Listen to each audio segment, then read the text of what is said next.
단풍이 떨어지고 완연한 가을이 되었구나 싶었는데 바람이 점점 차가워지는 것을 보니 겨울이 다가오고 있다는 것을 느끼게 됩니다. 저희 청년들도 오늘 보니까 롱패딩을 입고 온 친구들이 많이 있더라고요. 성도님들께서도 건강에 유의하시기를 바랍니다. 또 은혜로운 찬양으로 우리의 마음을 따뜻하게 해주신 10대 교구 성도님들과 또 여호수아 찬양대분들께도 감사의 인사를 전합니다. 하나님의 사랑과 은혜가 함께 하시기를 소망합니다. 설교를 시작하면서 우리가 함께 인사를 나눴습니다. 바로 알고 바로 믿는 행복한 신일교회, 우리 모두 다 같이 아멘 할렐루야 하면서 자연스럽게 손을 흔들어 주셨죠. 그렇다면은 기억하시는지 한번 해볼까요? 소통하며 행복한 우리 모두 다 같이 아멘 할렐루야. 기억하고 계시는군요. 또 있습니다. 다음 세대와 행복한 또 있습니다. 건강한 교회 우리 모두 다 같이 아멘 할렐루야. 기억하시는군요. 다들 신일교회 아마 오신 지 얼마 안 되신 분들은 이게 무슨 얘기지 하실 수도 있을 텐데요. 저도 2015년 12월에 제가 신일교회에 부임을 했었는데요. 그때의 첫 예배가 아직도 기억이 납니다. 그때도 이렇게 구호를 외치면서 다 같이 주보를 흔드시면서 인사를 했습니다. 처음에는 그 인사를 몰라서 제가 어리둥절하면서 막 주변을 살펴봤는데 다들 너무나 익숙하게 주보를 흔드시면서 인사를 하셨고 저 혼자 굉장히 어색했던 기억이 납니다. 지금은 담임 목사님께서 구호를 선창하시면 자연스럽게 밑에 있던 주보를 찾아서 저도 흔들 준비를 하고는 합니다. 아마 여기 계신 분들이 많이 그러시겠죠. 특히나 오후 예배에는 주보 없으신 분들은 이렇게 손을 흔들면서 서로를 향해 인사하기도 합니다. 제가 그 뒤로 버릇이 생겼는데요. 새로 부임하시는 전도사님들이나 목사님들 보면은 인사를 하시는지 안 하시는지 첫 주에 그분을 몰래 살펴보고는 합니다. 그러면 제가 첫 주에 예배 드렸을 때처럼 다들 어리둥절하면서 막 주변을 이렇게 살피시거든요. 그리고 이렇게 손을 조심스럽게 흔드시는 분들도 있으십니다. 아마 지금 주변에도 혹시 그런 분들이 있으시진 않았는지 한번 살펴보셨으면 좋겠어요. 그렇다면 아마 새 가족일 확률이 많으니까요. 그런 분들에게 더 관심을 가져주시고 더 따뜻하게 환대해 주셨으면 좋겠습니다. 우리는 이렇게 익숙하게 인사를 했습니다. 하지만 제가 처음에 그랬던 것처럼 누군가에게는 굉장히 어색하고 어리둥절한 일일 수 있습니다. 내가 지금 처해 있는 환경과 그 구성원에 따라서 나는 익숙하지만 이미 이전부터 알고 있었기 때문에 아멘 할렐루야에 손 흔드는 이 인사법이 익숙했고 바로 알고 하면 바로 믿는 이렇게 나올 수 있게 우리에게는 익숙했던 것처럼 이 공동체에 익숙하게 여겨지는 이야기들이 우리 신일교회 안에도 있습니다.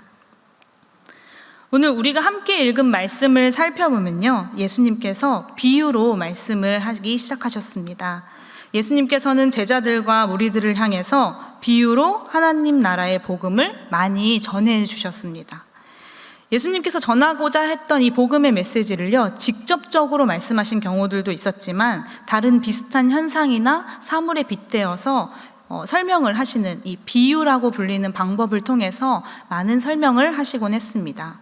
함께 마가복음 4장 33절에서 34절의 말씀을 읽어보도록 하겠습니다. 함께 읽겠습니다. 시작. 예수께서 이러한 많은 비유로 그들이 알아들을 수 있는 대로 말씀을 가르치시되 비유가 아니면 말씀하지 아니하시고 다만 혼자 계실 때에 제자들에게 모든 것을 해석하시더라. 아멘. 오늘 우리가 함께 읽었던 본문의 바로 뒷 구절이 방금 읽은 마가복음 4장의 그 33절, 34절의 말씀입니다. 예수님께서는 예수님 앞에 모인 무리들이 이해하기 쉽기 위해 그들에게 익숙한 상황이나 환경을 예로 들어서 비유를 들어서 말씀해 주셨습니다. 하지만 이 비유가 어떤 뜻을 가지고 있는지 알아차리지 못하는 사람들도 있었습니다. 익숙하지 않은 환경이어서 그런 사람들도 있었을 테고요. 그 비유가 어떤 뜻을 내포하고 어떤 의미를 담고 있는지에 대해서 깨닫지 못해서 알아듣지 못하는 경우들도 있었습니다. 그래서 예수님께서는 자신과 함께 다녔던 제자들에게 이 비유의 의미를 따로 설명해주고 해석해주기도 하셨습니다. 마가복음 4장에는요, 여러 가지 비유들이 나타나는데요. 그 비유의 의미들에 대해서 예수님께서 해석해 주시는 설명의 내용도 함께 드러나기도 합니다. 특별히 오늘 우리가 읽었던 말씀은요, 예수님께서 하나님의 나라를 어떻게 하면 사람들에게 알려줄 수 있을까 고민하시고 그 뒤에 비유를 들어서 설명을 해주셨던 내용이었습니다. 성도님들께서 많이 들어보셨죠? 바로 겨자씨 비유라고 불리는 이야기입니다. 서술상에 약간의 차이는 있지만 이 겨자씨 비유의 본문은 마태, 마가, 누가복음에 모두 기록된 말씀입니다. 세 복음서에 기록되어 있는 것으로 살펴봤을 때 예수님을 따르던 무리들과 제자들이 모두 모여 있을 때에 이 말씀을 하셨던 것으로 추측할 수 있겠죠. 그래서 마태와 마가, 누가가 모두 기록을 하였고 많은 사람들이 들었을 것이다 라고 보여지고 있습니다. 겨자씨 한 알의 비유 많이 들어보셨을 텐데요. 겨자씨는 우리가 잘 알고 있는 좁쌀보다도 더 작은, 정말 작은 씨앗입니다. 제가 사진을 준비했거든요. 한번 보시겠어요? 저 손가락 사이에 있는 작은 점이 겨자씨라고 합니다. 정말 작죠. 제가 대학생 때 유치부 전도사님이 성지순례 다녀오시면서 겨자씨를 가지고 오셔가지고 저에게 보여주셨던 기억이 나거든요. 그때 겨자씨의 크기를 보고 제가 정말 깜짝 놀랐습니다. 그냥 성경을 읽을 때는 몰랐는데 바로 저 손가락 사이에 있는 저 작은, 제가 생각했던 것보다 너무나 작았던 씨앗의 크기를 보고 겨자씨 한 알의 믿음이 왜 겨자씨로 얘기를 하셨는지, 이토록 작은 씨앗에서 믿음이 나타난다는 사실을 얘기하고 싶으셨던 것인가 보다 생각하게 됐었죠. 저는 이스라엘에 갔던 적이 없기 때문에 겨자씨앗을 볼 일이 별로 없어서 굉장히 놀랐었는데요. 하지만 당시 이스라엘 사람들에게는 예수님께서 겨자씨에 관한 비유를 말씀을 하시면 바로 이 겨자씨앗의 크기와 그 모양을 떠올리게 되었을 것입니다. 우리는 겨자씨를 눈여겨볼 기회가 많지 않아서 관심을 갖지 않았을 일이 많지만 그들에게는 매우 익숙한 씨앗이었습니다. 그래서 예수님께서 겨자씨 한 알의 믿음을 말씀하셨을 때 바로 겨자씨 그 씨앗의 크기를 떠올리면서 예수님께서 그렇게 작은 씨앗을 예로 들어서 설명하시는구나 깨달을 수 있었겠죠. 예수님께서는 이 작은 씨앗에 하나님의 나라를 빗대어서 설명하셨습니다. 땅 위의 모든 씨보다 작은 이 씨앗이 심겨지면 그 후에는 모든 풀보다 커지고 가지를 내어 공중의 새들이 깃들일 만큼 커진다라고 말씀을 하셨습니다. 이 말씀을 읽을 때마다 많이 들어보셔서 아실 텐데 우리는 나의 작은 이 믿음이 잘 심겨지면 아주 큰 나무로 자라나서 하나님의 나라가 이렇게 이루어질 수 있구나라고 생각을 하셨겠죠. 그런데 예수님께서는 오늘 말씀에서 이 겨자씨를 하나님 나라에 빗대어서 설명하셨던 것은 이 겨자씨가 작기 때문에, 누구보다 작은 씨앗이었기 때문에 이 작은 씨앗이 큰 나무로 자라는 것에 강조점을 두고 하셨던 말씀이 아니었습니다. 물론 작은 씨앗에서 자라나는 것의 이야기를 하신 것이긴 하지만 진짜 중요한 강조점은 또 따로 있었습니다. 두 번째 사진을 한번 보도록 하겠습니다. 이 사진은 겨자나무 사진입니다. 겨자나무가 어디에 있을까요? 대부분 뒤쪽에 있는 커다란 크게 자란 초록색 나무를 겨자나무라고 생각하시겠죠. 제가 겨자나무가 어디 있을까요? 라고 질문했기 때문에요. 그런데 겨자나무는 그 큰 나무가 아니라 나무 앞에 있는 노란색 꽃, 그것이 바로 겨자풀입니다. 마치 제주도에서 많이 보이는 유채꽃과 비슷한 모습을 보이고 있죠. 그래서 많은 사람들이요, 성지순례를 가면 이스라엘에 가서 실제로 겨자씨가 자라나는 것을 보면 실망을 한다고 해요. 왜냐하면 우리는 이 본문에 익숙해져 있어서 겨자씨가 자라나서 큰 나무, 새가 깃들일 정도, 그늘이 생길 정도의 큰 나무라고 생각하기 때문에 바로 저 뒤에 있던 커다란 초록색 나무가 겨자나무일 것이다. 그래서 예수님께서는 그것을 통해서 하나님의 나라가 이렇게 크게 자라날 것이다라는 가능성을 보여주셨다라고 생각을 하기 때문에 당연히 그것이 겨자나무라고 생각을 하는데, 실망을 하며 이것이 바로 겨자풀입니다 라는 설명에 실망을 하게 된다는 거죠. 그렇다면 새들이 깃들이기 위해서는 굵은 줄기와 큰 가지가 있어야 가능한데 왜 굳이 예수님께서는 겨자씨에 하나님의 나라를 비유하셨을까요? 겨자씨는 자라봤자 겨자풀밖에 되지 않는, 새가 깃들일 수 없는 풀인데도 불구하고 말이죠. 겨자씨 비유를 우리가 현대를 살아가는 우리의 시각에서 바라보기 때문에 겨자나무가 매우 크게 자라서 하나님의 나라를 묘사하고 있다라고 생각을 하지만, 실제로 예수님께서는 겨자씨 비유를 통해서 다른 의미를 설명해 주고 싶어 하셨습니다. 오늘 우리가 읽은 말씀을 누가복음의 본문으로 다시 한번 읽어보도록 하겠습니다. 누가복음 13장 18절에서 19절까지의 말씀을 함께 읽겠습니다. 시작. 그러므로 예수께서 이르시되 하나님의 나라가 무엇과 같을까? 내가 무엇으로 비교할까?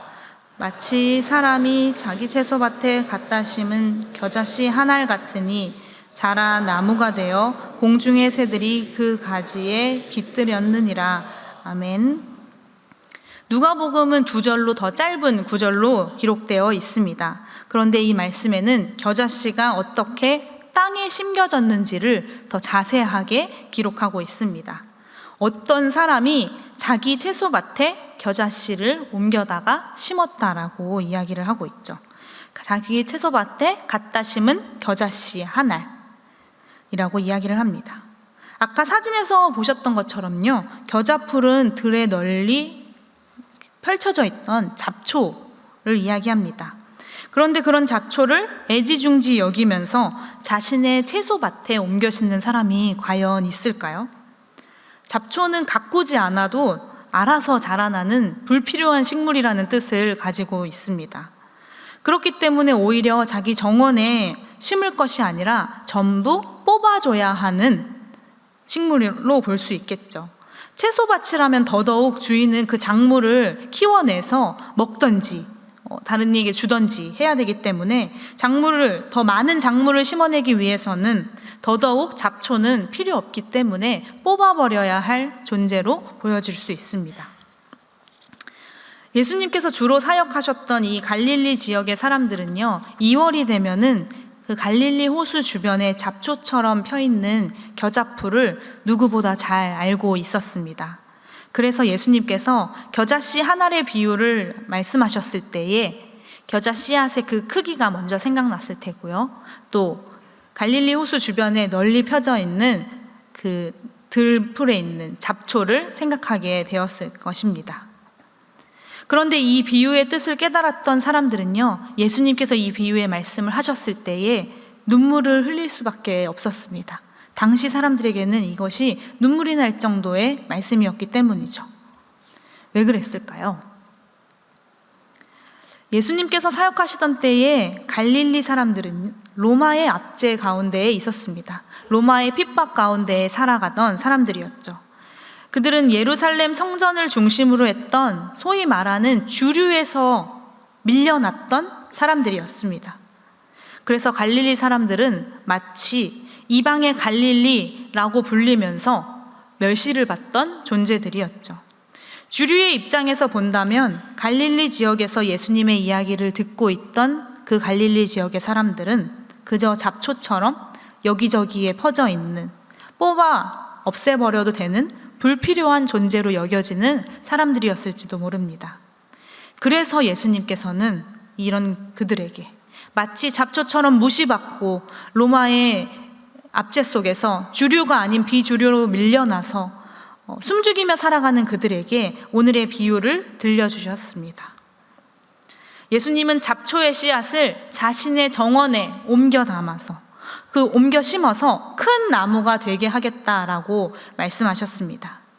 하나님 나라의 백성은 바로 이런 자들일 것이다 라고 선포를 하신 거죠. 그들이 지금은 비록 로마의 압제 속에서 마치 잡초 취급을 받으면서 멸시와 천대 가운데에 있지만 하나님께서는 그들을 그런 존재로 내버려 두지 않겠다라는 라는 의미를 담아서 이 겨자씨 비유를 들려주셨습니다. 하나님의 자녀답게 또 하나님 나라의 백성으로서 자신의 채소밭에 옮겨 심어서 새가 깃들일 수 있을 정도로, 마치 그것은 절대 그럴 수 없는 일이지만 하나님 나라 안에서 새가 깃들일 수 있을 정도의 큰 나무로, 더 이상 잡초, 겨자풀로 인지되는 것이 아니라 큰 나무 같은 존재로 내가 너희를 바라보고 있다라는 마음으로 그들에게 이야기를 말씀하셨습니다. 예수님께서 하나님의 아들로서 3년간의 공생의 기간을 보내셨죠. 이 공생의 기간 동안 예수님은 개인적으로 자신의 성장을 위해서 또는 발전을 위해서 이 시간을 전혀 보내지 않으셨습니다. 전적으로 하나님의 아들로서 하나님의 복음이 무엇인지 전하기 위해서 그 3년간의 시간을 오롯이 사용하셨습니다. 공생의 3년 기간 동안 예수님이 만났던 사람들을 살펴보면요, 마치 잡초처럼 버려졌던 그 인생들을 찾아가서 집중적으로 그들에게 하나님 나라의 복음이 무엇인지 전하기 시작하셨습니다. 세금을 걷어가면서 로마의 앞잡이 노릇을 한다고 여겨졌던, 그래서 무시받을 수밖에 없던 세리들을 만나서 하나님의 복음을 전파해 주셨죠. 당시에 자신의 힘으로는 어떤 경제적 활동을 할 수 없다 여겼던 여인들이 스스로 몸을 팔아서 창기가 될 수밖에 없었던 그들의 삶에 찾아가셔서 너희도 소중한 존재다라는 것을 말씀해 주셨습니다. 또한 혹시나 나에게 옮기지 않을까 하는 마음에 가까이 오는 것조차 싫어했던 나병 환자들을 찾아가셔서 직접 안수기도 하시고 그들의 몸에 상처만 치유해 주신 것이 아니라 마음의 상처까지 치유해 주시면서 그들과 함께하는 삶을 보여주셨습니다. 오늘 말씀을 생각하시면서요, 한번 우리의 삶에도 적용해 보셨으면 좋겠습니다. 먼저는 오늘 함께 이 말씀을 읽을 때에 우리들도 겨자씨 한 알에 담겨 있는 하나님의 나라를 볼 수 있는 시각을 갖길 원한다고 함께 적용해 보셨으면 좋겠습니다. 내가 내 자신을 바라볼 때는 참 부족하고 연약한 존재라고 생각될 때가 많이 있죠. 새해를 준비하면은 이런 고민은 더더욱 커지게 됩니다. 내가 지금 맡고 있는 이 직분이 과연 내가 할 수 있는 일일까? 나는 할 수 없는데, 그래서 피하고 싶기도 하고 할 수 없다 여기며 물러나려 하시는 분들도 계시겠죠. 제가 담당하는 청년부에서도 이런 일들이 연말이 되면 항상 찾아옵니다. 어떤 청년들에게 순장이나 팀장이나 어떤 리더의 자리를 맡기려고 하면 저는 못합니다 목사님, 저는 그럴 자격이 안 돼요 라고 이야기를 하거든요. 그때마다 저랑 오 목사님이 해주는 얘기가 있죠. 너가 자격이 돼서 그러는 것이 아니라 너 안에 담겨있는 하나님의 나라가 보여지기 때문에 그 안에 가능성을 보고 함께 부족한 부분은 서로 채워나가면 되기 때문에 함께 하고 싶은 마음에서 이 이야기를 한다라고 리더로 섭외를 하곤 합니다. 하나님의 시각에서는요, 그 작은 겨자씨 안에 하나님의 나라가 담겨져 있습니다. 주변에 널려 있기 때문에 너무나 많아서 너무나 흔해서 잡초라고 생각해서 소중하게 생각하지 못했던 존재들에게 하나님의 능력이 더해졌을 때에 그것은 더 이상 흔하고 작고 연약한 존재가 아니게 됩니다. 오늘 말씀을 생각하시면서 다 같이 말씀 속으로 들어가서 상상을 해보셨으면 좋겠습니다. 손바닥을 한번 펴보시겠어요? 이제 이 손바닥은 채소밭입니다. 제가 한 분 한 분께 겨자씨 하나를 나눠드렸습니다. 오른손에는 겨자씨 한 알이 담겨 있습니다. 이제 이 손가락 안에 있는 겨자씨 하나를요, 채소밭에 심어보도록 하겠습니다. 성도님들 각자의 채소밭에 한번 심어보겠습니다. 손가락 안에 담겨있는 겨자씨는 아까 보셨던 것처럼 바람에 날릴 만큼 굉장히 작고 가볍습니다. 손에 꼭 쥐고 놓치시면 안 됩니다. 오늘처럼 바람이 많이 부는 날에는 겨자씨가 밭에 심겨지기도 전에 날려갈 수도 있기 때문이죠. 꼭 쥐고 계시죠? 이제 이 씨앗을 채소밭에 꼭꼭 심어보겠습니다. 한번 심어보시겠어요? 손바닥 안에 어떻게 심는지 한번 보도록 하겠습니다. 굉장히 진지하게 이렇게 흙을 파셔서 씨앗을 심는 분도 계시고요. 꾹꾹 눌러 담으시는 분들도 계시는 것 같아요. 씨앗이 빠져나가지 않도록 흙을 꽂고 눌러 담아야 되겠죠. 너무 깊게 심으면 싹이 올라오는 데에 힘들기 때문에 잘 자라지 못할 수도 있습니다. 그렇다고 너무 얕게 심으면 바람에 날려서 흙과 함께 이 씨앗이 사라져버려 뿌리조차 내리지 못할 수도 있습니다. 그리고 흙이 사라지고 나서 씨앗이 눈에 보이게 되면 새나 벌레에게 잡아먹힐 수도 있겠죠. 이렇게 잘 심겨진 겨자씨에 적절한 햇빛과 적절한 비가 내린다면 아마 이 겨자씨는 새가 깃들일 만큼 큰 나무로 자라날 수 있을 것입니다. 비가 너무 오지 않는다면 채소밭에 물을 촉촉하게 주어야겠죠. 그것은 이 채소밭을 맡은 주인으로서 잘 지켜내야 할 의무도 있습니다. 그리고 우리가 심은 이 손바닥 안에 심어놓은 이 겨자씨 한 알이 잘 자라기를 기도하며 시간을 보내야 됩니다. 성도님들께서 지금 해주셨던 것처럼 하나님께서는 이 겨자씨 하나를 소중하게 생각하면서 채소밭에 옮겨 심어주셨습니다. 지금 여기 계신 모든 성도님들 손바닥 안에도 겨자씨 한 알이 심겨져 있죠. 그 안에 담겨있는 하나님의 나라는 감히 우리가 상상할 수도 없는 크기입니다. 우리가 예상하는 수준을 뛰어넘는 크기일 것입니다.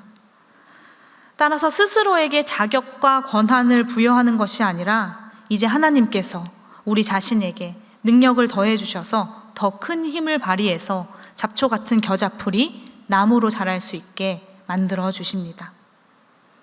우리 안에 계신 하나님을 바라볼 때에 하나님의 능력이 이 땅 가운데에도 나타날 수 있습니다. 또한 우리가 함께 하나님의 시각으로 바라봐야 할 부분은요, 우리 주변에 있는 겨자씨를 발견하는 것이죠. 지금 제가 씨앗을 들여서 자신의 손바닥에 심으셨잖아요.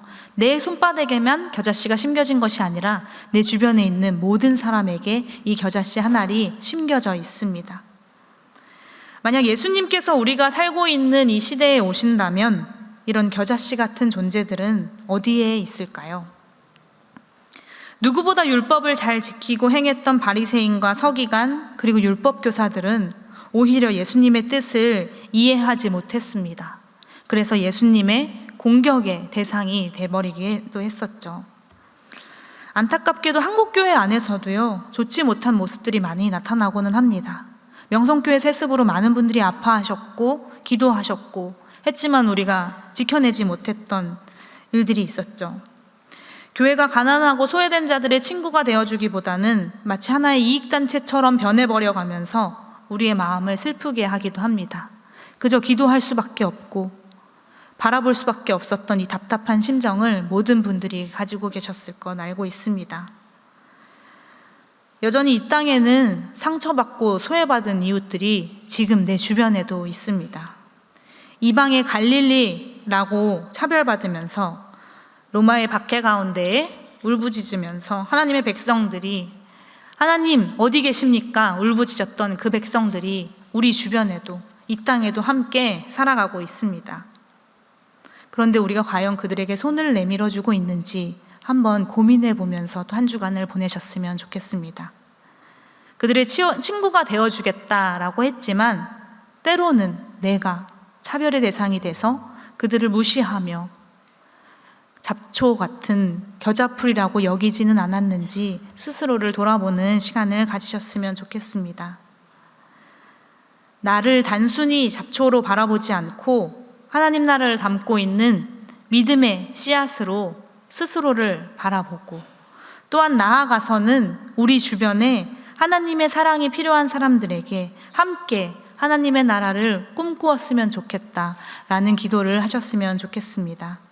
그래서 우리를 통해서 이곳에 겨자씨 한 알이 심겨진 여러분들을 통해서 더 이상 이 땅이 어둡고 외로운 세상 가운데 혼자 살아가는 것이 아니라 함께 하나님의 나라를 이루어 나아가고 있다는 것을 깨닫는 우리 성도님들이 되시기를 소망합니다.